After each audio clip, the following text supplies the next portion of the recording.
అందరికీ నమస్కారం. ఈరోజు మనం చెప్పుకోబోయే కథ మా ఇంటి మహాలక్ష్మి. కథలోకి వెళ్ళబోయే ముందు మీరు కనుక మన ఛానల్ని ఫస్ట్ టైం చూస్తున్నట్లయితే తప్పకుండా మన ఛానల్ని లైక్ చేయండి, షేర్ చేయండి, సబ్స్క్రైబ్ చేయండి, బెల్ ఐకాన్ క్లిక్ చేసి ఆల్ అనే బటన్ని ప్రెస్ చేయడం మర్చిపోకండి. కథని ఎక్కడ స్కిప్ చేయకుండా వినండి. మరి కథలోకి వెళ్ళిపోదామా? 2 డేస్గా మన ఛానల్లో స్టోరీస్ అప్లోడ్ చేయట్లేదు. చిన్న టెక్నికల్ ప్రాబ్లం వచ్చింది, ఇంటర్నెట్ ప్రాబ్లం. మేమున్న ఏరియాలో ఇంటర్నెట్లన్నీ రిపేర్ చేస్తున్నారు. సో అవి ఫ్లక్చువేట్ అవుతున్నాయి. మనకి ఒక స్టోరీ అప్లోడ్ చేసేంత టైం అవి స్టేబుల్గా ఉండట్లేదు. సో దట్స్ వై నేను స్టోరీ అప్లోడ్ చేయలేకపోయాను. ఇక నుంచి మీకు రెగ్యులర్గా స్టోరీ అప్డేట్స్ వస్తాయి. ఛానల్ని ఫాలో అవ్వండి. మీకు నచ్చిన కథల్ని మనసారా వినేయండి. మరి స్టోరీలోకి వెళదామా? కోదండపాణి ప్రసూనాంబ దంపతులకి స్థిరచరాస్తులకి ఏ లోటు లేదో. ఒక రకంగా చెప్పాలంటే వీళ్ళు కలిగిన వాళ్ళకన్నా కూడా బాగా కలిగిన కుటుంబం. అంత స్థిరచరాస్తులు ఉన్నటువంటి వీళ్ళకి కోదండపాణి వ్యవసాయం చేస్తాడు. అతని భార్య గృహిణి. ఇక ఇద్దరూ కలిసి భార్యాభర్తల దాంపత్యంలో వీళ్ళకి 2 పిల్లలు. అబ్బాయి పేరు రామ్మూర్తి. కొడుకు పుట్టిన తర్వాత ఒక 3 సంవత్సరాల ఎడంలో కూతురు పుట్టింది. సామ్రాజ్యం అనే పేరు పెట్టుకున్నారు. కాలచక్ర ప్రవాహంలో కొడుకుని కూతుర్ని వీళ్ళు చదివించటం మొదలుపెట్టారు. అంతా దాంట్లో కోదండపాణికి ప్రసూనాంబకి ఇద్దరికీ కొడుకు కన్నా కాస్త కాదు చాలా బీభత్సమైనటువంటి ప్రేమ కూతురంటే. కాలచక్ర ప్రవాహంలో రోజులు గడిచిపోతూ రామ్మూర్తికి చిన్నప్పటి నుంచే అమ్మ అమ్మ మాయమ్మ అనే పాటతో పాటు చెల్లి చెల్లి మా చిన్నారి చెల్లి అనే ఒక రాఖీ, ఒక గోరింటాకు, వాటిని మించి ప్రేమల్ని చెల్లెల మీద, తల్లి మీద, తండ్రి మీద పెడుతూ మరీ పెంచుకొచ్చేసింది ప్రసూనాంబ. కాలచక్ర ప్రవాహంలో రోజులు గడిచిపోతూ సామ్రాజ్యం వయసుకు రావటం, సామ్రాజ్యానికి చదువవ్వకపోవటం, 10th క్లాస్ అయిన దగ్గర నుంచి వీళ్ళు సంబంధాలు వెతకటం. అలా సంబంధాలు వెతుకుతూ కూతురికి 2 ఏళ్ల కాలం పట్టింది వీళ్ళకి నచ్చిన సంబంధం సెలెక్ట్ చేసుకోవటానికి. అల్లుడిదే పెద్ద వ్యాపారం. అల్లుడి పేరు కమలేశ్వరరావు. కూతురు వెళ్ళే ఇంట్లో సుఖపడాలి, బాగా డబ్బున్న అల్లుడు కావాలి, అందంగా ఉండాలి, కూతుర్ని అన్ని విషయాల్లో కూడా కూతురు కోరుకున్నట్టుగా మొగుడు ఉండాలి అనే దాంట్లో వెతికి చేశారు. ప్రసూనాంబ వాళ్ళు సామ్రాజ్యానికి కమలేశ్వరరావుకి పెళ్లిలోనే ఆస్తిలో వాటా, దానికి తోడు వీళ్ళు ఇవ్వాల్సిన స్త్రీధనం, పెట్టాల్సిన కట్న కానుకలు, పెట్టాల్సిన బంగారం, వెండి, దానితో పాటు ల్యాండ్లు, దానితో పాటు అల్లుడు కారు, కూతురు అల్లుడు ఉండటానికి ఇల్లు, ఇది ఉంది ఇది లేదు అనకుండా కూతురికి ఆల్మోస్ట్ ఒక 50% షేరు ఇచ్చి మొగుడితో కాపురానికి పంపించుకున్నారు. ఆ తర్వాత కూతురు అత్తారింటికి వెళ్ళినా కూతురికి అత్తగారు లేదు. మామగారు ఎప్పుడో ఆయన ఆశ్రమానికి వెళ్ళిపోయాడు. కూతురికి ఆడపడుచుల పోరు లేదు. ఉన్న ఒక్క తోడుకోడలు బావగారు ఎక్కడో ఆయన ఆర్మీలో పనిచేస్తుంటే వాళ్ళ బోర్డర్ దగ్గర స్థిరపడిపోయారు. అసలు కూతురికి ఏ అడ్డు ఆపు లేదు. అల్లుడితో కాపురం చేసుకుంటూ పనివాళ్లతో పనులు చేయించుకుంటూ అల్లుడు వ్యాపారానికి వెళ్ళొస్తుంటే కాలు మీద కాలేసుకొని మహారాణిలా కూర్చుంటూ వారానికి 4 రోజులు పుట్టింటికి వచ్చేళ్తూ హ్యాపీగా అలా కాలక్షేపం చేస్తూ గడుపుతోంది కూతురు. పెళ్ళైన వెంటనే కూతురికి పిల్లలు పుట్టేస్తారేమో అంటే ఆ పిల్లలు కాస్త కూతురికి వెంటనే అంది రాలేదు. ఈలోపు రామ్మూర్తిదే డిగ్రీ అయిపోవటం, పీజీ అయిపోవటం, రామ్మూర్తికి ఒక ఉద్యోగం సిటీలో రావటం, ఆ తర్వాత రామ్మూర్తికి పెళ్లి చేయాలి అనే ప్రసూనాంబ నిర్ణయించటం, పెళ్లిళ్ళ పేరాయను పిలిచే వాళ్ళ చెప్పు కింద తేళ్ళ అణిగి మణిగి ఉండే అమ్మాయి కావాలి. భారీగా కట్న కానుకలు తెచ్చేవాళ్ళైతే కాళ్ళ కింద లొంగి వంగి పడుండరు. అలా అని తక్కువ కులం అయ్యుండకూడదు, వాళ్ళ కులమే అయ్యుండాలి. ఏదో పర్వాలేదు 10th ఇంటరో చదువుకుంటే చాలు, మొగుడిని మురిపించేంత అందంగా మాత్రం ఉండాలి. అలా అని వాళ్ళు అడుక్కు తినే వాళ్ళు అయ్యుండకూడదు. వాళ్ళమ్మాయి కాస్తో కూస్తో పెట్టుకోగలిగిన వాళ్లే అయ్యుండాలి. పెళ్ళి మాత్రం ధూమ్ధామ్గా చెయ్యాలి అనే ప్రసూనాంబ చెప్పటంతో సంబంధాలు వెతికిన పెళ్ళిళ్ళ పేరయ్య వీళ్ళకి తినాకొడవ ఆస్తిపాస్తులు బాగున్నాయి, రామ్మూర్తి ఉద్యోగంలో ఉన్నాడు, చెడు అలవాట్లు లేవు, చూడటానికి చాలా బాగుంటాడు. దాంతో ఒక సంబంధం వెతికాడు ఆయన. అమ్మాయి పేరు కౌసల్య. 10th క్లాస్ వరకు చదువుకుంది. చిన్నప్పటి నుంచి కౌసల్యకి వాళ్ళ అమ్మా నాన్న చెప్పి పెంచింది ఒకటే, రామాయణ భారత భాగవతాలతో పాటు పతివ్రతల కథలు, పూజలు, పునస్కారాలు, వ్రతాలు, నోములు, ఇంటి పని, వంట పని, అత్తమామల సేవ, మొగుడు ఎలా చెప్తే అలా వినాలని, పతివ్రతల ధర్మాలు, మొగుడు వెనకే భార్య నడవాలని, అత్తమామల కనుసన్నల్లో ఉండాలని, మొగుడి మాటకి ఎదురు చెప్పకూడదని, మొగుడు ఏం చెప్తే అది వినాలని, మొగుడు ఎలా ఏది ఇమ్మంటే అప్పుడు శారీరకంగా మానసికంగా ఇవ్వటానికి సిద్ధంగా ఉండాలని చెప్పి పెంచుకొచ్చారు ఆవిడ్నే. దాంతో 4 ఆడపిల్లలు 2 మగపిల్లల మధ్య పుట్టినటువంటి ఆవిడ వాళ్ళ అక్క చెల్లెళ్లతో పాటు అలాగే అదే మైండ్ సెట్తో పెరిగి పెద్ద అయిందే. చూడటానికి చాలా బాగుంటుంది కౌసల్య. దానికి తోడు నోట్లో నాలుక లేనిది, గట్టిగా నోరెత్తి మాట్లాడలేదు. వాళ్ళ అమ్మా నాన్న కౌసల్యకి వాళ్ళ అక్కయ్యలకి పెట్టినట్టే ఒక 50 తులాల బంగారం పెట్టి ఒక ల్యాండ్ పెడతామని చెప్పి అది మాత్రమే పెట్టి, వీళ్ళ స్థాయికి హోదాకి అది చాలా తక్కువే, అసలు ఏమీ ఇచ్చినట్టు కూడా కాదు.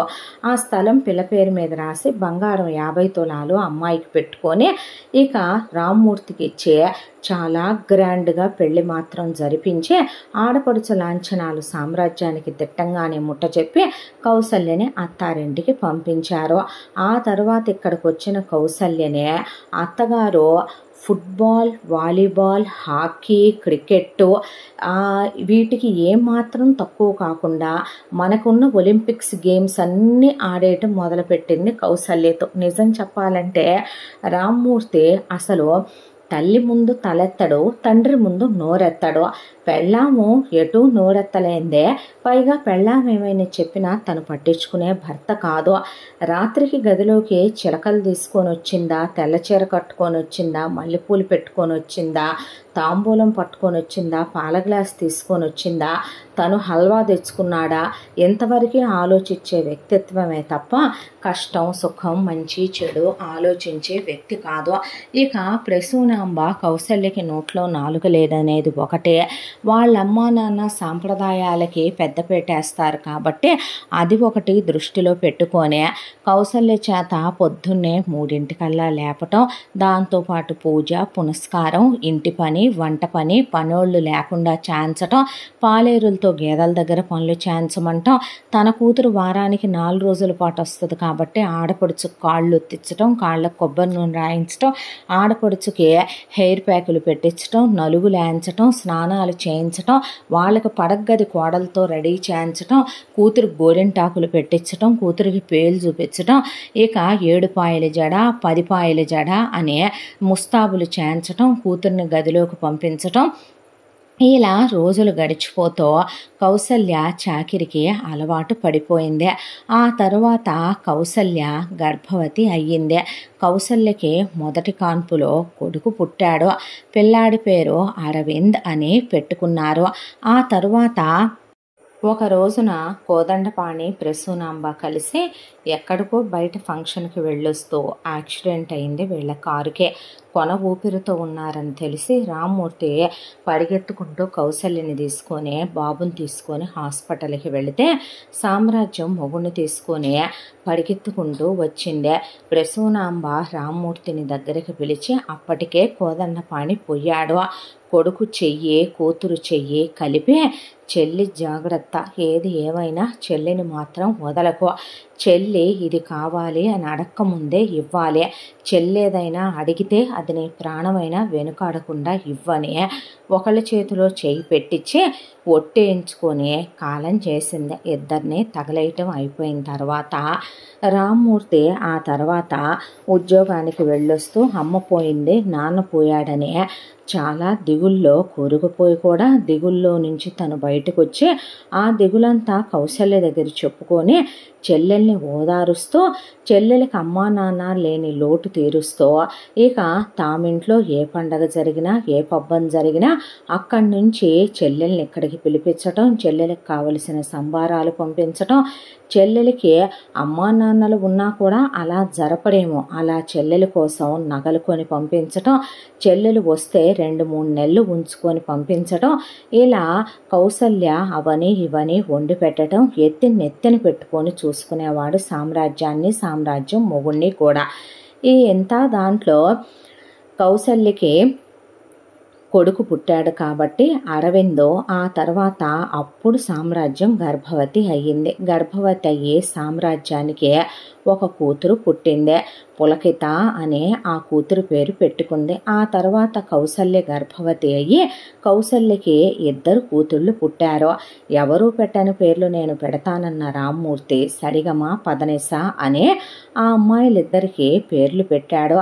ఆ తర్వాత మళ్ళీ కౌసల్య గర్భవతి అయ్యి 2 కొడుకుల్ని కంది. ఒక అబ్బాయి పేరు అర్జున్, ఒక అబ్బాయి పేరు అశ్వత్థామ అని పెట్టుకున్నారు. ఇక ఇలా చూస్తే రామ్మూర్తికి కౌసల్యకి ఫస్ట్ అరవిందో తర్వాత సరిగమ పదనిస, ఆ తర్వాత అర్జున్, ఆ తర్వాత అశ్వత్థామ 5గురిని కనిచ్చాడు రామ్మూర్తి. అప్పుడు ఆపరేషన్ చేయించుకుంది కౌసల్య. సామ్రాజ్యం ఎటు ఒక కూతురు పులకితని అరవింద్ తర్వాత కంది కాబట్టి పుట్టడంతోనే నా మేనగోడలే నా ఇంటి కోడలనే ఫిక్స్ చేసేసాడు రామ్మూర్తి. ఆ తర్వాత సరిగమ పదనిస తర్వాత అర్జున్ అశ్వత్థామకి మధ్యలో ఇంకో కూతురు పుట్టింది సామ్రాజ్యానికి. అలౌకిత అని పేరు పెట్టారు ఆ కూతురికే. ఇక ఆ అమ్మాయిని అర్జున్ కని ఫిక్స్ చేసేసాడు రామ్మూర్తి. పెద్దోడు అరవింద్కి పులకితనే, రెండో వాడు అర్జున్కి అలౌకితనే అని ఫిక్స్ చేసి కూర్చున్నారు అన్న చెల్లెళ్ళు. కాలచక్ర ప్రవాహంలో రోజులు గడిచిపోతూ పిల్లలు పెరిగి పెద్దవాళ్ళు అవటం మొదలుపెట్టారు. అంతా దాంట్లో కూడాను అరవింద్కి ఒక 10 ఏళ్ల వయసు వచ్చేంత వరకు కూడా పెద్ద పరిచయం, పెద్ద క్లోజ్నెస్ పులకితకి అరవింద్కి మధ్య ఉండేది కాదు.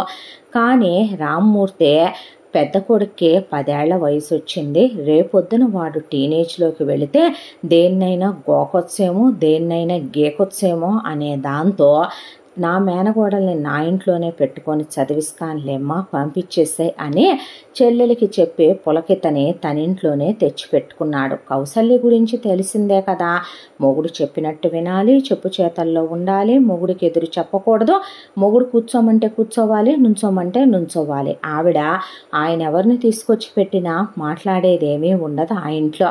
అయితే ఎప్పుడైతే మేనగోడలు పులకిత ఎక్కడికి వచ్చిందో పులకితని సేమ్ అరవిందని ఒకే క్లాసులో జాయిన్ చేసేసాడు రామ్మూర్తి. అటు ఇటుగా ఏజులు కూడా ఒకటే కాబట్టి ఇక ఒకే క్లాసు ఒకే స్కూల్కి వెళుతూ ఉండగా కొడుకుని దగ్గరికి పిలిచి, మేనగోడల్ని దగ్గరికి పిలిచి ఒళ్ళో కూర్చోబెట్టుకొని, బావే నీ మొగుడని, నువ్వెవరిని ప్రేమించకూడదని, పులకితే నీ పెళ్ళామని, నువ్వెవరిని ప్రేమించకూడదని, మీ ఇద్దరికీ పెద్దయ్యాక పెళ్లి చేస్తామని రామ్మూర్తి చెప్పుకొచ్చాడు. ఇక దాంతో అరవిందో కాస్త 2-3 ఏళ్ళు దాటి టీనేజ్లోకి వచ్చిన దగ్గర నుంచి, పులకిత మెచ్యూర్ అయిన దగ్గర నుంచే, పులకితకి గ్రాండ్గా రామ్మూర్తి ఫంక్షన్ చేసిన దగ్గర నుంచే ఆ అమ్మాయి మీద ఫీలింగ్స్ స్టార్ట్ అయ్యి, ఆడపిల్ల అంటే తన మరదలే, దాంతో బీభత్సంగా మరదల్ని ప్రేమించడం మొదలుపెట్టాడు. పులకిత కూడా బావే నా మొగుడు అనే దాంతో అరవింద్ని లవ్ చేయటం మొదలుపెట్టింది. కిస్సులు, హగ్గులు, సినిమాలు, షికార్లు, షాపింగ్లు, చిన్న వయసుల్లోనే ఎంజాయ్మెంట్లు, ఒక్క సెక్స్ మినహా వైఫ్ అండ్ హస్బెండ్ కన్నా ఇద్దరు క్లోజ్గా కలిసి చదువుకోవటాలు, కలిసి బయటకు వెళ్ళటాలు, రావటాలు, అసలు పెనవేసుకున్న పాముల్లాగా ఇద్దరిని విడదీయలేనంతగా డీపెస్ట్గా లవ్ చేసేవాడు అరవిందో పులకితనే. ఇలా రోజులు గడిచిపోతూ ఉండగా ఈలోగా కాలం కూడా పరిగెడుతూ ఉంటుంది కాబట్టి కాలచక్ర ప్రవాహంలో అరవిందో పులకిత ఇంటర్మీడియట్కి వచ్చారు. అసలు ఇద్దరు ఎక్కడ చూసినా ఏ మూల చూసినా వీళ్ళే ఉండేవాళ్ళు. దాంతో ఒక రోజున ఎప్పట్లాగానే రామ్మూర్తి, కౌసల్య పిల్లలు కూర్చొని భోంచేస్తూ ఉండగా నెత్తిన గుడ్డేసుకొని కమలేశ్వరరావు కొంగు భుజం చుట్టూ కప్పుకొని సామ్రాజ్యం తన చిన్న కూతురు అలౌకితని తీసుకొని వెక్కిళ్ళు పెట్టి ఏడుస్తూ ఇక మళ్ళీ కనీసం తాళి గొలుసు కూడా లేదు, పసుపు కొమ్ము కట్టుకొని కాళ్ళకి మెట్టెలు కూడా లేవు, చేతికి మట్టి గాజులు, చినిగిపోయిన కాటన్ చీర కట్టుకొని అన్నయ్యా అని వచ్చి పుట్టింట్లో హాల్లో నడి మధ్యన కూర్చుండిపోయింది జుట్టు ఎరబోసుకొని.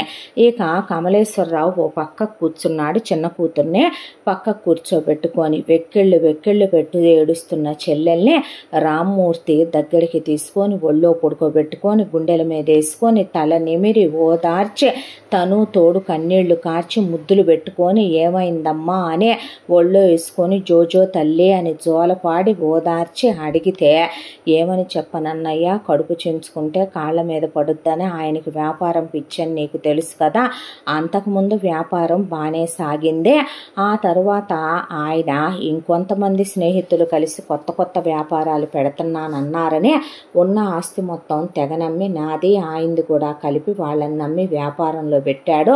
ఆ వ్యాపారంలో కోట్లల్లో నష్టం వచ్చింది, మెంగ మెతుకు లేకుండా అయిపోయింది, అప్పులు పాలైపోయాం అన్నయ్యో, మా బతుకు రోడ్డు పాలైపోయింది, వీధి పాలైపోయింది అన్నయ్యా అని వెక్కిళ్ళు పెట్టి ఏడిస్తే నమ్మాను బావా, ఇలా జరుగుద్ది అనుకోలేదని కమలేశ్వరరావు కళ్ళొత్తుకుంటూ కూర్చున్నాడు. దాంతో రామ్మూర్తి ముందు చెల్లెల్నే నేను సచ్చాననుకుంటున్నారా అని చెల్లెలు మొగుడిని లేవమని ముందు వాళ్ళకి వెళ్ళి అసలు కారు నిండా తలా ఒక 25 జతల బట్టలు తీసుకొని వచ్చాడు. వచ్చిన తర్వాత కౌసల్యతో నవకాయ పిండి వంటలు వండమనమని చెప్పి ఇంటి అల్లుడు వచ్చాడని చెప్పి చెల్లెలు మొగుడిని, చెల్లెలు చిన్న కూతుర్ని స్నానాలు చేయమనమని, అయిపోయిన తర్వాత నా ఇంట్లోనే ఉండండమ్మా, నెత్తిన పెట్టుకొని చూసుకుంటాను బావా, నీకు నేను పనిచేసే కంపెనీలోనే నాదేటు పెద్ద ఉద్యోగమే, నా ఉద్యోగంతో పాటు నీకు కూడా ఒక ఉద్యోగం చూస్తానంటే వద్దన్నయ్య, ఆయన ఇక్కడికి వస్తే హిల్లరికం వచ్చాడంటారు, అది నలుగురికి చులకనైపోతుంది అన్నయ్య, దానికి తోడు ఆయన విలువ మనం పెంచాలే కానీ తగ్గించకూడదు. మరొక విషయం ఏంటంటే ఊళ్ళోనే మాకు పొలాలు స్థలాలు అన్నీ ఉండి పోగొట్టుకున్నాం, ఆయన ఎక్కడైతే పోగొట్టుకున్నానో అక్కడే రాబట్టుకోవాలి అనే పట్టుదల గల మనిషి, దాంతో ఆయన తిరిగి వ్యాపారమే చెయ్యాలనుకుంటున్నారు. ఈసారి ఎవరిని నమ్మకుండా ఆయన సొంత సలహాతో చేసుకుందాం అనుకుంటున్నాడు. కాకపోతే ఏంటమ్మా కాకపోతే అన్నాడు రామ్మూర్తి. ఆ మాటకి సామ్రాజ్యం కాస్త నువ్వు పెట్టుబడిస్తే గనక మళ్ళీ వడ్డీతో సహా బావా నీ పెట్టుబడి నీకు ఇచ్చేస్తాను, నీ రుణం ఉంచుకోను అన్నాడు కమలేశ్వరరావు. అదెంత పని అనే అమ్మా నాన్నల ఫోటో వైపు చూసి వెంటనే రామ్మూర్తి లోపలికి వెళ్ళి ఇనపెట్టె ఓపెన్ చేసి ఇనపెట్టెలో ఉన్నటువంటి డాక్యుమెంట్స్ మొత్తం తనకున్న 50% వాటా, ఇప్పుడు వాళ్ళు ఉంటున్న 4 అంతస్తుల ఇల్లు, వాళ్ళకున్న ల్యాండ్లు పొలాలు మొత్తం కూడాను చెల్లెలు పేరు మీద అప్పటికప్పుడు లాయర్ గారిని పిలిచి రాయించి ఇచ్చి మీకు నచ్చింది చేసుకోండి, మీకు తిరిగి లాభాలు వచ్చిన తర్వాత మీరు నా డబ్బులు నాకు తిరిగి ఇద్దరుగానే, నాకు వడ్డీ వద్దు ఏమొద్దు, అసలు ఇస్తే చాలు, అయితే ఏదో మీరు అడిగారు ఇస్తున్నానని అడిగానని తప్పుగా అనుకోపోతే ఎప్పుడో అనుకున్న మాటే కదా, ఒక మాట గుర్తుపెట్టుకో బావా, నీకు వ్యాపారంలో లాభాలు వచ్చిన మరుక్షణం పిల్లలిద్దరిదే ఇంటర్ అయిపోయి ఇంజనీరింగ్కి వెళ్ళబోతున్నారు. ఇప్పుడు మీరున్న కష్టాల్లో నేను ఈ మాట అనొచ్చో అనకూడదో, మా అరవింద్కి పులకితకి మా అర్జున్కి అలౌకితకి పెళ్లి చేయాలని మాత్రం మర్చిపోవద్దు, నువ్వు పోయిన అమ్మా నాన్నల మీద మాటివ్వమ్మా అనే సామ్రాజ్యాన్ని బావా నువ్వు మా చెల్లెల మీద నీ కూతుళ్ళ మీద ఒట్టేసి చెప్పు అనేసరికి చచ్చా అంత మాట ఏంటి బావా, నా మీదే ఒట్టేసి చెప్తున్నాను, మాట తప్పిన క్షణం నేనే ఉండనని ప్రమాణం చేసి ఆస్తి పత్రాలు మొత్తం తీసుకొని వెళ్ళి కమలేశ్వరరావు వ్యాపారం పెట్టాడు. ఆ వ్యాపారంలో ఈసారి కమలేశ్వరరావు సక్సెస్ అయ్యాడు, కోట్లకు పడగెత్తారు. సామ్రాజ్యం వాళ్ళు పెద్ద ప్యాలెస్ లాంటి ఇంట్లోకి మారిపోయారు. మెడ తిరగనన్ని నగలు వేసుకుంది సామ్రాజ్యం. కమలేశ్వరరావు ఎక్కిన కారు దిగిన కారు అని లేకుండా కోట్లు పోడేసి స్థలాలు పొలాలు ఇల్లు వాకిళ్ళు సంపాదించుకుంటూ వచ్చేశాడు. ఈలోపు రామ్మూర్తి చాలా పెద్ద కాలేజీలోనే పులకితని అరవింద్ని జాయిన్ చేసి ఇంజనీరింగ్ కంప్లీట్ అయిపోయి పీజీ కూడా కంప్లీట్ అయిపోయింది. 6 ఏళ్ల కాలంలో వీళ్ళిద్దరిది అయిపోయిన తర్వాత ఇక ఒక రోజున పిల్లలిద్దరికీ పెళ్లి చేసేస్తే పోద్ది అనే ఉద్దేశంతో చెల్లెలు సామ్రాజ్యాన్ని, చెల్లెలు భర్త కమలేశ్వరరావుని ఇంటికి పిలిపించాడు రామ్మూర్తి. వచ్చిన వాళ్ళకి సకల మర్యాదలు పూర్తయి వాళ్ళు భోజనాలు అవి కానిచ్చేసి కూర్చున్న తర్వాత, పిల్లలిద్దరికీ పెళ్లి చేసేస్తే పోద్దిగా బావా, ఎంటెక్ అయిపోయింది కదా ఇద్దరిది కూడాను, ఇంకా మనం అలా ఉంచటం బాగోదేమో కదో అనేసరికి వాళ్ళిద్దరూ ఒకళ్ళనొకళ్ళు ఇష్టపడుతున్నారు. తొందరపడి ఏదో ఒక పని చేసే మన బామ్మలు తాతయ్యలు చేసే ముందే తొందరపడితే మంచిదిగా అన్నాడు రామ్మూర్తి. ఆ మాటకి అరవింద్ మొహం అంతా ఎర్రగా అయిపోయింది సిగ్గుతో. పులకిత అరవింద్ వైపు చూసి పులకించిపోయి ఒక పక్కకి నిలబడిందే. సామ్రాజ్యం మెళ్ళో నగలు మెడ తిప్పాలన్నా కూడా తిరగనన్ని వేసుకుందే. ఇక కాళ్ళకి 5 వేళ్లకి బంగారు మెట్టెలు, కాళ్ళకి బంగారు కడియాలు, బంగారు మువ్వల పట్టీలు, వాటితో పాటు నడుముకి వడ్డాణం, కందోలి, కింద పెట్టేటటువంటి ఇంకో వడ్డాణం, పొత్తి కడుపు దగ్గర, ఇక మరొక వైపుని చేతులకి వంకీలు, చేతుల నిండా తిరగకుండా బంగారు గాజులు, వజ్రాల గాజులు, దాంతోపాటు వేళ్ల నిండా ఉంగరాలు, ఇక తల్లో పెట్టిన డైమండు ముడిబిళ్ళ, దానికి తోడు మెడ అయితే మునిగిపోయేన్ని నగలు వేసుకొని వచ్చి కూర్చుందే. కమలేశ్వరరావు అసలు కాలు మీద కాలేసుకొని రామ్మూర్తి మాట్లాడుతున్నంతసేపు పైకి చూస్తున్నాడు తప్ప రామ్మూర్తి మాట్లాడుతుంటే అసలు కిందకి చూడట్లేదు. అయినా సరే దాందే ఉందే, వాళ్ళకో రూపాయి కలిసి వచ్చింది. ఈ రోజున ఆ రూపాయి మనకన్నా వాళ్ళ దగ్గర ఎక్కువ ఉందే. నా చెల్లెలు భర్తేగా, వాళ్ళు బాగోటం కన్నా కావలసిందేముందే. 4 రూపాయలు వచ్చాయి కాబట్టి దాంతోపాటు ఏదో ఆవగించంత గర్వం రాదా మనుషులకి అనుకున్నాడు రామ్మూర్తి. ఆ తరువాత సామ్రాజ్యం, సరే అన్నయ్య, నీ మాట ఎందుకు కాదంటాం, నేనైనా ఆయనైనా ఏమంటారండి అన్నాక, మరే చెప్పాల్సింది చెప్పు మీ అన్నయ్యకి, మనం అనుకున్న మాట అన్నాడు కమలేశ్వరరావు. ఏంటి బావా అన్నాడు రామ్మూర్తి. ఏమి లేదు బావా, మా సొంత ఊరు ఉంది కదా, ఉండనే ఉందిగా. మా సొంత ఊరిలో మాకు పెళ్లికి ముందు ఆడపిల్లతో చేయించాల్సిన కొన్ని పూజలు మొక్కులు ఉంటాయి. వాటికి చెప్పవే సామ్రాజ్యం. అదే అన్నయ్య, అమ్మాయిని తీసుకెళ్ళి ఒక 40 రోజుల పాటు ఆ పూజలు అవి పడతాయి. అయిన తర్వాత మనం నిశ్చితాంబూలాలు మార్చుకొని ఆ తర్వాత పెళ్లికి ముహూర్తాలు పెట్టుకుందాం. బయలుదేరు పులకిత అన్న తర్వాత అలాగేనని అరవింద్కి డీప్ లిప్ లాక్ ఇచ్చి ఆ తర్వాత వెళుతున్నానని హక్ చేసుకొని వదల్లేక అరవింద్ గట్టిగా కౌగిలించుకుంటే, వచ్చేస్తాగా, ఇంకా ఇక్కడే ఉండిపోయేలా వస్తానుగా బావా అనేసి ఆ తర్వాత అమ్మ నాన్నలతో పాటు చెల్లెలతో పాటు వెళ్ళిపోయింది పులకిత. ఆ తర్వాత రోజు ఫోన్లు మాట్లాడుకునే వాళ్ళల్లా ఇక్కడి నుంచి మనం ఒకళ్ళతో ఒకళ్ళం మాట్లాడుకోకూడదంట, చూసుకోకూడదంట, ప్రత్యేక పూజలు ఉన్నాయంట అని వెళ్ళిన 3 రోజుల తర్వాత చెప్పింది పులకిత. ఊరెడుతున్నాం, అక్కడ సిగ్నల్ ఉండదని చెప్పింది సామ్రాజ్యం రామ్మూర్తికి, కౌసల్యకి. సరేనని తీరా ఆ 40 రోజులు అయిపోయిన తర్వాత ఇదిగో వస్తారు, అదిగో వస్తారు, ఇదిగో చేస్తారు, అదిగో చేస్తారంటూ ఇంకొక 20 రోజులు గడిచిపోయిందే. ఏంటి ఇంకా ఫోన్ చేయట్లేదు నాన్న అని అడిగితే, బహుశా ఆలస్యమైందేమో అన్నారు కౌసల్య, రామ్మూర్తి. అలా 40 రోజులు 2 నెలల కాలం అయ్యిందే.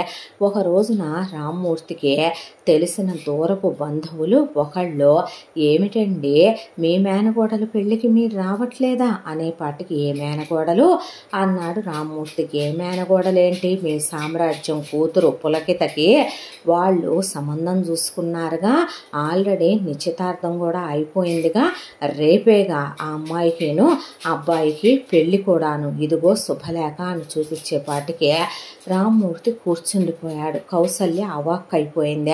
అరవింద్ పిచ్చోడైపోయి, ఏంటి నాన్న ఇదంతా అంటే, నువ్వు ఆగయ్యా మేము వెళ్ళొస్తామని రామ్మూర్తి కౌసల్య కలిసి అక్కడికి పరిగెత్తుకుంటూ వెళ్ళారు సామ్రాజ్యం దగ్గరికి, కమలేశ్వరరావు దగ్గరికి. పిల్లలు ఒకళ్ళని విడిచి ఒకళ్ళు ఉండలేనంత ప్రాణానికి ప్రాణంగా ప్రేమించుకున్నారు బావా, అదేంటి ఇప్పుడు నువ్వు ఇలా మాట్లాడటం అని అడిగాడు రామ్మూర్తి. ప్రేమ, ఇప్పుడు నేను చూసిన సంబంధం నా కూతురు చేసుకుంటే అష్టైశ్వర్యాలు అనుభవించి సిరి సంపదలతో తొలతూగుద్దే. నీ దరిద్రపు కొంపకొచ్చి నా కూతురు ఏం చెయ్యాలి, ముష్టెత్తుకోవాలా ఏంటి నా కూతురు అనేసరికి, అదేంటి బావా అలా మాట్లాడతావు, ఉన్న నా ఆస్తి అంతా చెల్లాయి పేరు మీద రాశానుగా, మీరు ఈ రోజున వ్యాపారం పెట్టి ఈ స్థాయిలో ఉండటానికి కారణం నేనే కదా, నేనేగా మిమ్మల్ని నమ్మి మీ చేతుల్లో పెట్టాను ఆస్తి మొత్తం, అలా అంటావేంటి బావా అంటే, ఏ ఆస్తి ఎప్పుడు రాసావన్నయ్య అందు సామ్రాజ్యం. అదేంటి సామ్రాజ్యం అలా అంటావు, పాపానికి ఒడికట్టొద్దు, పొంగు పట్టి జోలి పట్టి మోకాళ్ళ మీద కూర్చొని అడుక్కుంటున్నాను, నాకు 5 పిల్లలున్నారు, ఆయన మిమ్మల్ని నమ్మి ఉన్న యావదాస్తే మేము ఉండే ఇంటితో సహా మీ పేరు మీద రాసిచ్చారు, మాకంటూ ఇప్పుడు నిలువ నీడ లేకుండా పోద్దే, మీరు మాట్లాడాల్సిన మాటలు కాదు. అమ్మా పులకిత, నువ్వైనా చెప్పవే అంటే లేచి వెళ్ళిపోయింది పులకిత లోపలికే. రామ్మూర్తి ఆ తర్వాత, నా కొడుక్కి నీ కూతుర్ని చేసుకోపోయినా అది నీ ఇష్టం, నీకు నచ్చిన సంబంధం చేసుకోవటం, నేనే తప్పు చేశానేమో, మా అమ్మ నా చెల్లెలి చెయ్యి నా చేతిలో పెట్టి నీదే చెల్లెలు బాధ్యత అందని మొత్తం అప్పచెప్పే నా భార్య బిడ్డల గురించి కూడా ఆలోచించలేదు, కనీసం నా ఆస్తన్నా నాకు వెనక్కివ్వు అని అడిగితే, నీ కాళ్ళు పట్టుకొని అడుగుతానన్నయ్య, నీ తోడబుట్టిందాన్ని అనుకో అని కౌసల్య కింద కూర్చొని పాపం కాళ్ళే పట్టుకున్నా, ఇద్దరినే జుట్టు పట్టుకొని ఇంట్లో నుంచి కొట్టుకుంటూ బయటికి లాక్కొచ్చి తోసేశారు సామ్రాజ్యం కమలేశ్వరరావు. రామ్మూర్తి కౌసల్య ఇంటికి వచ్చే అలా దిగుల్లో కూర్చుండిపోయారు. ఆ తరువాత జరిగిందంతా అరవిందుకు తెలిసిందే.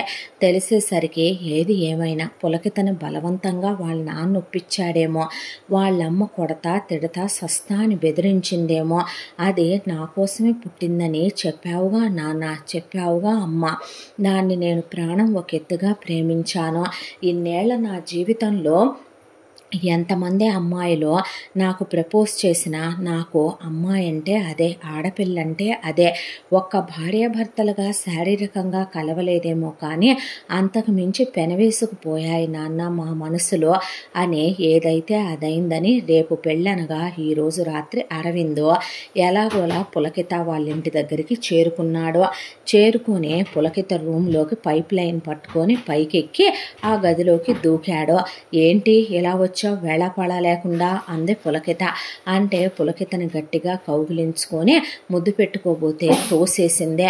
మీ అమ్మ నాన్న నిన్ను బలవంతంగా ఒప్పించుంటారు నాకు తెలుసు, రా నాతో పాటు వచ్చేసే, మనిద్దరం కలిసి రిజిస్టర్ మ్యారేజ్ చేసుకొని గుళ్ళో పెళ్లి చేసుకున్నాం, ఆ తర్వాత మనిద్దరిని ఎవరూ విడదీయలేరు, నువ్వు నేను ఇద్దరం చదువుకున్నాం, ఇద్దరికి కలిపిన ఎలా లేదన్నా 2 లక్షల రూపాయల జీతంతో ఉద్యోగం వస్తుంది, దానికి తోడు ఇక నాన్న ఉన్నాడు, చెల్లెళ్ళనే తమ్ముళ్ళనే నాన్న చూసుకుంటాడు, మనకు వాళ్ళ బాధ్యత కూడా ఉండదు, పోతే పోని మీ నాన్న ఆస్తే మాది రాయించుకొని ఉంచుకోవాలనుకుంటే ఉంచుకొనే, నాకు ఆస్తి కూడా అక్కర్లేదు, నాకు నువ్వు కావాలి, నిన్ను నేను ఎంత ప్రేమించానో, నీ అంగాంగంలో నేను ముద్దు పెట్టిన చోటే తప్ప ముద్దు పెట్టని చోటంటూ ఉందా, పద పులకిత వెళ్ళిపోదాం అని అడిగేసరికి అరవింద్ని లాగి చెంప మీద కొట్టింది పులకిత.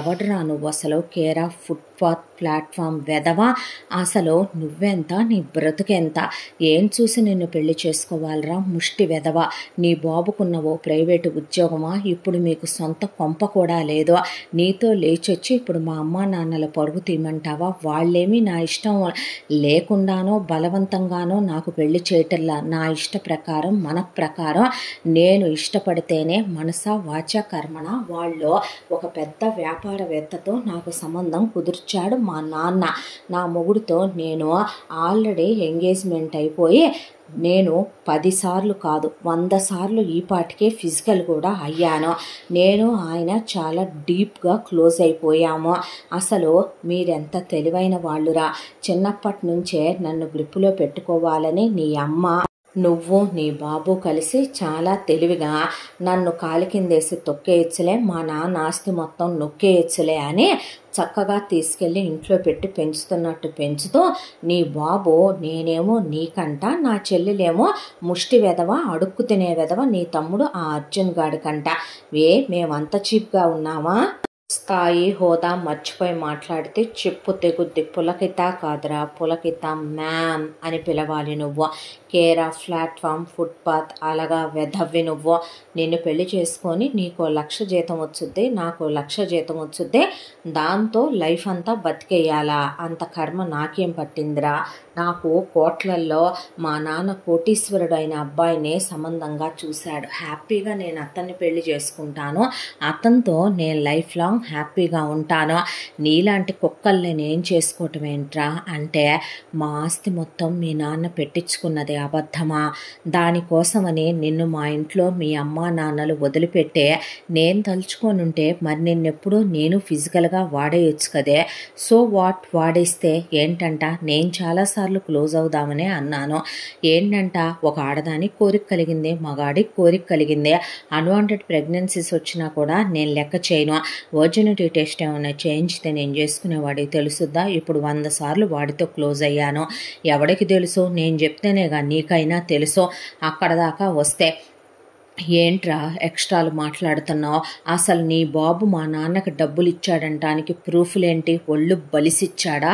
ఏ మీ నాన్నకే వెనకమాల మీ 5గురినే మీ నాన్న గవర్నమెంట్ వాడమనే గర్భనిరోధకాలు కూడా వాడకుండా కని అవతల పడేశాడు. ఎవడి మీద పెట్టి ఏం పెట్టి పెంచుదామని కన్నాడ్రా చీప్ ఫెలోస్.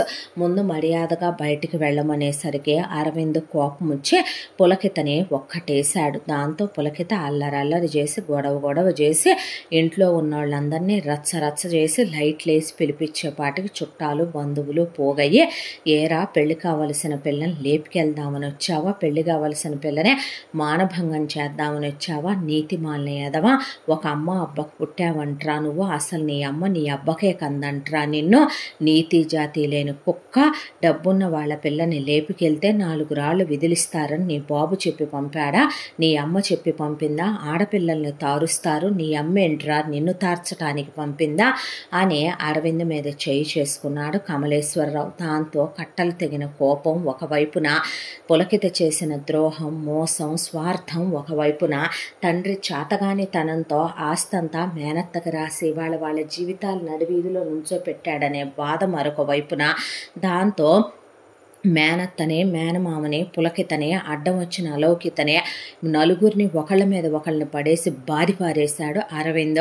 దాంతో అరవింద్ని బయటికి లాగేసి గెంటేశారు చుట్టాలు. ఇక కోపంతో ఇంటికి వచ్చిన కొడుకునే పెద్దవాళ్ళు అత్తయ్య మీద చేయి చేసుకుంటావా? మామయ్యను కొట్టొచ్చా? మనిషివా పశువారా నువ్వు? అది ఏంటి ఆడపిల్ల లాంటిదే, ఏమని చెయ్యెత్తావురా అనేపాటికి రామ్మూర్తి మీద చెయ్యెత్తే కౌసల్య అడ్డొచ్చేసరికి ఒక్క తోపు తోసేశాడు అరవింద్. నువ్వు మనిషివేనంట్రా, అసలు మనిషి జన్మే ఎత్తావా నువ్వు? ఏం బ్రతుకురా నీదే? పోయిన నీ అమ్మ బాబు ఉండుంటే ముక్కలుగా నరికేసేవాణ్ణే. నీ అమ్మ నిన్ను దాన్ని కన్నప్పుడు నువ్వు పెళ్లి చేసుకోకుండా దానికి ఊడిగం చేస్తూ ఉండాల్సిందే. మా అమ్మ బతుకెందుకు నాశనం చేసావురా నీతి మాలిన వెధవ? మా అమ్మని పెళ్లి చేసుకున్నావు, మమ్మల్ని 5గురిని కన్నావు. గవర్నమెంట్ వాడు గర్భనిరోధకాలు వాడమన్నా వాళ్ళ నీ బాబుని అడిగిందిరా నీ మేనగోడలు. మరి వాడుండాల్సిందిగా ఏ అష్యూరెన్స్తో కన్నావురా మమ్మల్ని? కన్నప్పుడు మా భవిష్యత్తుల గురించి ఏం ఆలోచించావు నువ్వు? ఇప్పటికే నా ఒక్కడి చదువు కంప్లీట్ అయిందే, మళ్ళీ మా మధ్య ఏజ్ గ్యాపులు ఒకటే. 2 ఆడపిల్లలు చదువులున్నాయి, పెళ్ళిళ్ళున్నాయి, మళ్ళీ 2 మగపిల్లలు చదువులున్నాయి, వాళ్ళ భవిష్యత్తులున్నాయి. ఉండే కొంపతో సహా దానికి ఊడిసి రాసిస్తావా నువ్వు? ఏ పెళ్ళాం దగ్గర కాపురం చేసి పిల్లల్ని కనేటప్పుడు పిల్లల భవిష్యత్తు ఏంటని ఆలోచించరారా నీలాంటి వాళ్ళు? నీలాంటి నీతి మాలిన వెధవనే పెద్దోడా అనేపాటికి ఏమని అడిగారో తెలుసా? ఒక అమ్మ అబ్బకు పుట్టావా నువ్వు? నీ అమ్మ నీ అబ్బకే కందా నిన్నని అడిగారమ్మా నన్ను అనేపాటికి ఆవిడ రామ్మూర్తి వైపు అసహ్యంగా అలా చూసే పెద్ద కొడుకుని లోపలికి లాక్కెళ్ళిపోయి, పైగా నేను వీడి చెల్లెలు మొగుడు, వీడి బంగారు చెల్లెలు కూతుళ్ళనే నేను కొట్టానంట. అసలు 10 ఏళ్ల వయసు వచ్చే వరకు వాళ్ళింటికి మనం, మన ఇంటికి వాళ్ళు వెళ్ళినా ఎప్పుడన్నా నేను దాంతో క్లోజ్గా ఉన్నానా అమ్మ? దాన్ని పిలిపించి ఇంట్లో పెట్టింది వీడు. పెట్టి పైగా నన్ను దాన్ని దగ్గరికి పిలిచి కూర్చోబెట్టుకొని, బావే నీ మొగుడు, ఎవరిని ప్రేమించొద్దు అని చెప్తే, అది అలా దాని అమ్మ బాబు తీసుకెళ్లారో లేదో, డబ్బుల కోసం అని చెప్పి వాళ్ళు ఏ సంబంధం అయితే చూశారో వాడితో అది గట్టిగా 2 నెలలు అవ్వలేదమ్మా వెళ్ళి. ఈ 2 నెలల్లో 100 సార్లు ఫిజికల్గా క్లోజ్ అయిపోయిందంట. ఎన్నోసార్లు వీడి మేనగోడలు వేసి కన్నా చీప్ కదా, నన్నే కోరిక తీర్చమంటే నువ్వు పెంచిన పెంపకంలో నేను క్యారెక్టర్లెస్ వెదవని కాలేక దాని మీద నేను చెయ్యలేదమ్మా. దాన్ని నేను ఎంత పవిత్రంగా చూశానో తెలుసా, ప్రాణంగా ప్రేమించానో తెలుసా, లైఫ్ మీద నాకు ఎన్ని ఎక్స్పెక్టేషన్స్ ఉన్నాయో తెలుసా. ఓ పెద్ద బిజినెస్ పెట్టాలనే, కారుల్లో తిరగాలని, వైఫ్తో హ్యాపీగా లైఫ్ గడపాలనే, మీ అందరూ హ్యాపీగా ఉండాలని, చెల్లెళ్ళు మంచి పొజిషన్లో, తమ్ముళ్ళు మంచి పొజిషన్లో ఉండాలని, నాకు పిల్లలు పుట్టాలని ఎన్నెన్నో కలలు. ఇవాళ ఆ కలలన్నీ కళ్ళలు చేసింది వీడు కదూ, అదే నీ పెళ్ళం. నువ్వు దాన్నే ప్రేమించాలి, దేని వైపు తల తిప్పి చూడకూడదు. అసలు వీడు నా లైఫ్ నిర్ణయించేశాడు కదమ్మా. ఇప్పుడు వెనక్కి తిరిగి చూసుకుంటే నా జీవితంలో జీవితం లేదు కదా. నా చెల్లెలు నా చెల్లెలు నా చెల్లెలు నా చెల్లెలు అనే ఈ ఎదవ పెళ్ళెందుకు చేసుకున్నాడే నిన్ను, పిల్లల్ని ఎందుకు కన్నాడమ్మా వీడు ఒక తండ్రా. వీడికి వచ్చే జీతంతో ఇప్పుడు అసలు మనందరి లైఫ్లు గడుస్తాయా అమ్మా. ఈడ్చితంతే వీడికి వచ్చే జీతం 70,000 రూపాయలు. ఆ 70,000తో ఇప్పుడు సరే నా చదువు అయిపోయింది, నాకు ఉద్యోగం వచ్చుద్దా అనుకుందాము. మిగతా ఇద్దరు చెల్లెళ్ళ సంగతి ఏంటమ్మా, ఇద్దరు తమ్ముళ్ళ సంగతి ఏంటి, ఏం పెట్టి బ్రతికిద్దామని వీడు వాళ్ళకి ఆస్తి మొత్తం రాశాడు. రాసి వాళ్ళు అడిగారా, పోనీ ఓ 10 లక్షలు ఇస్తారు, 25 లక్షలు ఇస్తారు, 1 కోటి ఇస్తారు, 5 కోట్లు ఇస్తారు, మొత్తం ఉన్న పొలం ఇల్లు వాకిళ్ళు అన్నీ రాసే చివరికి మన్నే ఫుట్పాత్ గాళ్ళం, ప్లాట్ఫామ్ గాళ్ళం, అలగా వాళ్ళం అనే స్టేజ్కి తెచ్చేశాడు. వీడికి బ్రతికే అర్హత ఉందా అసలు అని ఒకవైపున అరవిందో తిడుతూ అల్లడి చేస్తూ ఉండగానే ఆడపిల్లలిద్దరూ ఒక పక్కన సైలెంట్గా నిలబడితే మగపిల్లలకే తండ్రి చేసింది చాలా పెద్ద తప్పు. అందులోనూ పెద్దమ్మాయికి కాస్త నోరు ఎక్కువ. దాంతో పెద్దమ్మాయి సరిగమా నాన్నేదో తప్పు చేసినట్టు నాన్ననంటావేంటి, అత్త మోసం చేస్తే నువ్వు నీ సొల్లుబాగుడు కాకపోతే ఆయన నిన్నెవడు దాన్ని లవ్ చేయమన్నాడు, నిన్నెవడు దాంతో ముద్దులు హగ్గులు చేసుకోమన్నాడు, నాన్నంటావేంటి, అత్తలా చేస్తే అసలు తోడబుట్టిన వాళ్లే తప్పన్నట్టు మాట్లాడతావేంటి అంది సరిగమ. అవునే తప్పే, అసలు ఒక మగపిల్లాడికి అక్కలు చెల్లెళ్ళు అనేవి ఉండకూడదు. ఉంటే అవి పుట్టింటి మీద పడి దోచుకు తినటానికే పుడతాయి. రాఖీ పేరుతో దోచుకు తింటాయి, సీమంతాల పేరుతో దోచుకు తింటాయి, ఆడపడుచుల కట్నాల పేర్లతో దోచుకు తింటాయి, లాంఛనాల పేర్లతో దోచుకు తింటాయి, ఆడతిస్తే దోచుకు తింటాయి, గృహప్రవేశానికి చివరికి పొంగల్ చేస్తే దోచుకు తింటాయి.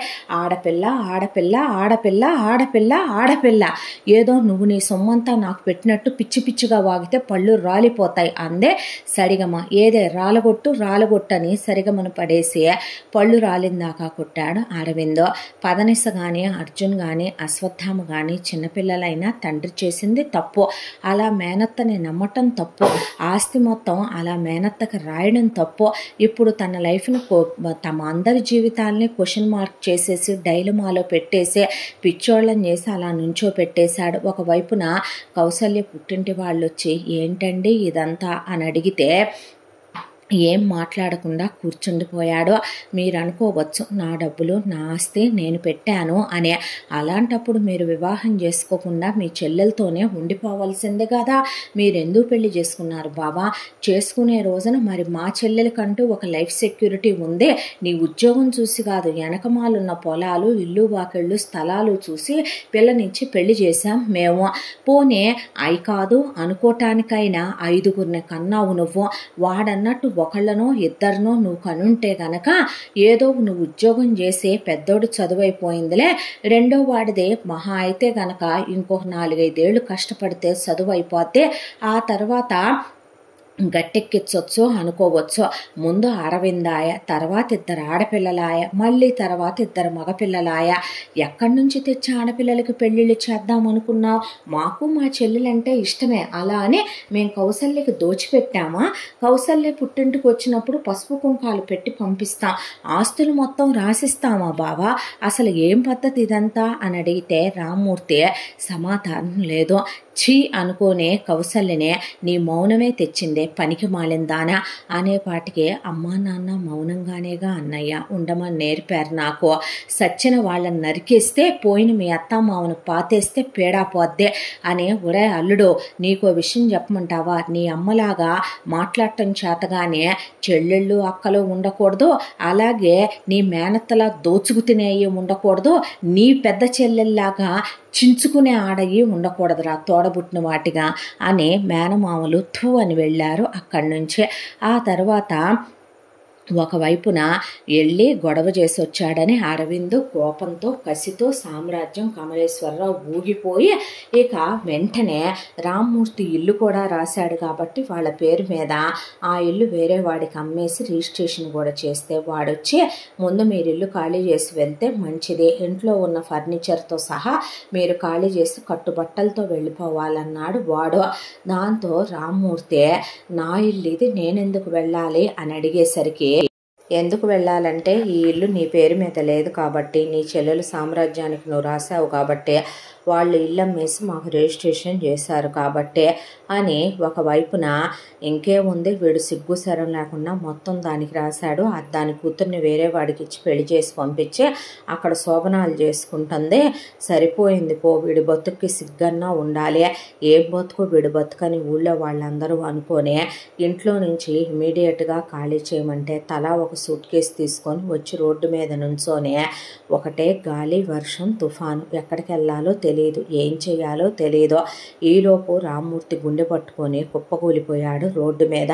కౌసల్యకి ఒక్కసారిగా గుండె ఆగిపోయినంత పని అనిపించి వెంటనే హాస్పిటల్ తీసుకెళ్లారు. అంబులెన్స్లో తీసుకెళ్తే హార్ట్ స్ట్రోక్ వచ్చిందని వెంటనే ఆపరేషన్ చేయాలని చెప్పేసరికి వదిలేసేయమ్మా, వాడు చేసిన పాపానికే దేవుడే వాడిని తీసుకెళ్తానంటున్నాడు, వదిలేసే, వాడు ఉండి మన ఉద్ధరించేది ఏమి లేదు, ఇలాంటి పాపాత్ముల్ని బ్రతకనివ్వకూడదమ్మా, వీడు ఉన్నా మనకు మనశ్శాంతి ప్రశాంతత ఉండదు అన్నాడు అరవింద్.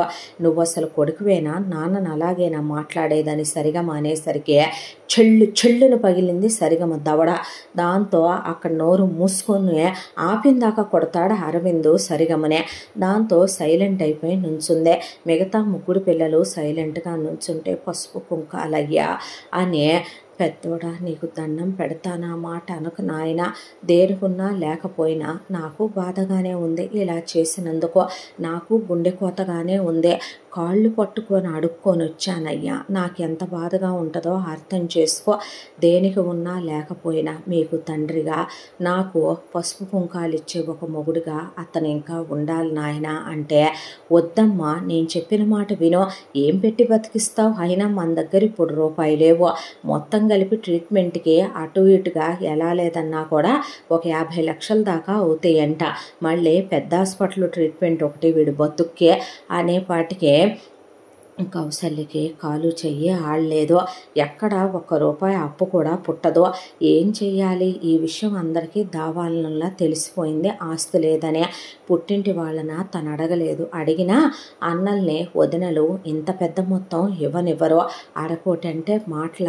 దానికి తోడు తన తోడబుట్టిన వాళ్ళు ఎక్కడెక్కడో ఒక మొగుళ్ళ కింద కాపురాలు చేసుకునేవాళ్ళు. హతవిధి దేవుడా, ఎలాంటి పరిస్థితి వచ్చిందంటే వదిలేయమంటున్నాగా అమ్మ, వదిలేసే నాయన, నువ్వు అనకమ్మా ఆ మాట అని ఆవిడకి వెంటనే ఒక ఐడియా వచ్చి పెద్దోడా నాతో పాటు రాయ్యా అని తీసుకెళ్తే ఆవిడకి పెళ్లిలో 50 తులాల బంగారం పెట్టారు. అది కాక ఆవిడికి పెళ్ళి అయిన తరువాత మొదట మగపిల్లాడు పుట్టాడనే దాంతో ఓ 25 తులాలు, దాంతోపాటు ఆవిడ మేనత్తకు ఆడపిల్లలు లేరని చిన్నప్పుడు కౌసల్యను కొన్నాళ్ళు పెంచాను 25 తులాలు పెడితే ఆ 100 తులాల బంగారం కూడా ఆవిడ రోజు వేసుకోవట్లేదని ఈ మధ్యనే తీసుకెళ్ళి లాకర్లో పడేసి వచ్చింది ఆవిడ అకౌంట్లో.